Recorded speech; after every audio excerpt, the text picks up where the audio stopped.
Bonjour et bienvenue sur l'Appel du ciel.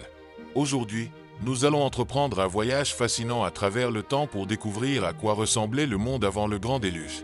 Si tu es un disciple de Jésus-Christ, tu vas adorer suivre cette chaîne. Ici, nous explorons des sujets qui plongent dans le passé biblique, les mystères anciens et les significations profondes derrière les histoires sacrées.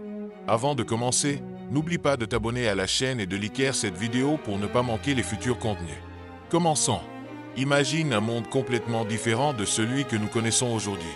Un monde plein de mystères, de créatures gigantesques, d'anges déchus et une terre qui semblait maudite. On dit que, dans cette ère antédiluvienne, le mal était présent de manière tangible, une obscurité qui habitait non seulement dans les créatures mais aussi dans les cœurs des hommes. Selon la Bible, Dieu observait avec douleur comment l'humanité s'éloignait de plus en plus de son but initial. Le déluge universel est une de ces histoires qui résonnent non seulement dans le christianisme, mais aussi dans de nombreuses cultures et mythologies anciennes. Des Sumériens aux Grecs, en passant par les Égyptiens, il existe un récit commun d'un grand déluge qui a détruit la civilisation. Ce qui est intéressant, c'est que dans toutes ces narrations, le motif est presque toujours le même. Les dieux, ou dans le cas de la Bible, le seul vrai Dieu, étaient profondément déçus par l'humanité. Mais, à quoi ressemblait ce monde avant le déluge? Si nous pouvions voyager dans le temps, que trouverions-nous? Dans les premiers chapitres de la Genèse, un monde plein de vie, mais aussi de chaos, nous est présenté. Le jardin d'Éden, un paradis terrestre, est l'endroit où tout a commencé. Un jardin avec des arbres qui donnaient non seulement des fruits, mais aussi des pouvoirs. L'arbre de la connaissance du bien et du mal donnait la sagesse, tandis que l'arbre de vie offrait l'immortalité. Cependant, après le péché d'Adam et Ève, tout changea. Le jardin fut fermé et gardé par des chérubins, des créatures angéliques terrifiantes armées d'épées enflammées. Ce n'était plus un lieu de paix, mais un rappel de ce que l'humanité avait perdu. Dès ce moment-là, la malédiction de la terre fit en sorte que les hommes devaient travailler dur pour subsister, se heurtant à un sol qui produisait des épines et des chardons. Le soutien de la vie devenait difficile, et la terre n'était plus généreuse. Ce monde ancien, le monde antédiluvien, était rempli de méchanceté et de violence.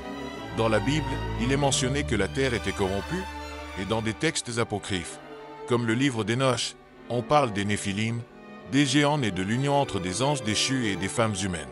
Ces créatures étaient craintes pour leur taille et leur brutalité. Les Néphilim sont décrits comme des êtres affamés, dévorant non seulement la nourriture, mais aussi les animaux, les hommes et parfois même entre eux. On pense qu'ils furent l'une des principales raisons pour lesquelles Dieu décida d'envoyer le déluge, afin de purifier la terre de ses abominations. À mesure que nous avançons dans l'histoire, nous nous rapprochons de la figure de Noé, le seul homme juste dans un monde plongé dans la méchanceté. Dieu lui ordonna de construire une arche et de réunir sa famille ainsi que des animaux de toutes les espèces pour se sauver du châtiment à venir. Le récit de l'arche de Noé est l'un des plus connus, mais ce que l'on néglige souvent, c'est l'état du monde à cette époque. La violence et la corruption ne caractérisaient pas seulement les humains, mais aussi la nature elle-même. Le péché avait affecté tout, depuis les relations entre les hommes jusqu'au cycle naturel. Les animaux n'étaient pas comme ceux que nous connaissons aujourd'hui. Certains savants pensent que les espèces étaient différentes et que beaucoup des créatures antédiluviennes se sont éteintes pour toujours avec le déluge.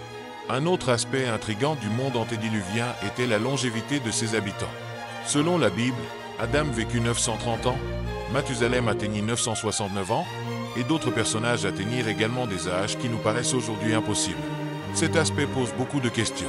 Comment était-ce de vivre presque 1000 ans? Quel type de connaissances, de compétences et de sagesse ces personnes auraient-elles accumulées au fil du temps? Et plus important encore, pourquoi Dieu décida-t-il de réduire radicalement la longévité humaine après le déluge?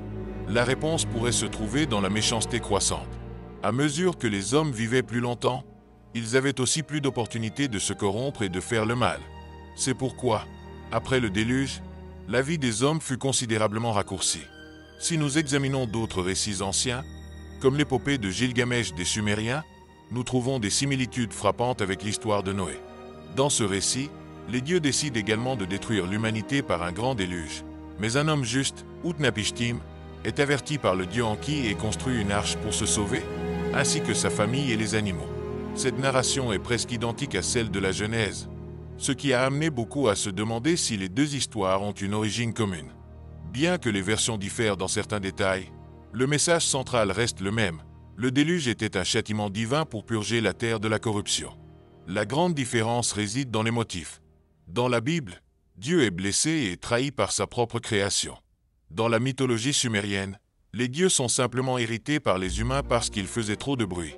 Le déluge, sous toutes ses formes, a marqué la fin d'une ère. Mais qu'est-il arrivé après? Selon la Bible, Noé et sa famille repeuplèrent la terre. L'arc-en-ciel devint le symbole de la promesse de Dieu de ne plus jamais détruire le monde par un déluge. Cependant, le monde post-diluvien était très différent de l'ancien. La longévité des hommes fut réduite, la relation entre Dieu et l'humanité changea, et la terre elle-même n'était plus la même. Cette vidéo ne traite pas seulement du déluge et de ses conséquences, mais aussi des leçons que nous pouvons tirer de cet événement. Dieu nous montre à travers l'histoire de Noé qu'il y a toujours une opportunité pour le repentir et le salut, même dans les moments les plus sombres. Tout au long de la Bible, nous voyons ce modèle. Malgré les erreurs et les péchés de l'humanité, Dieu tend toujours une main de miséricorde. Avant de conclure, je veux t'inviter à réfléchir à une question. Si tu avais vécu à l'époque de Noé, que penses-tu que tu aurais fait? Aurais-tu suivi le chemin de la corruption qui a conduit à la destruction du monde? Ou aurais-tu cherché la justice et la droiture? Laisse-moi ton opinion dans les commentaires. J'aimerais savoir ce que tu en penses. N'oublie pas de t'abonner à l'Appel du Ciel pour plus de vidéos comme celle-ci et de liker si tu as trouvé ce sujet intéressant. On se retrouve dans la prochaine vidéo. Que Dieu te bénisse.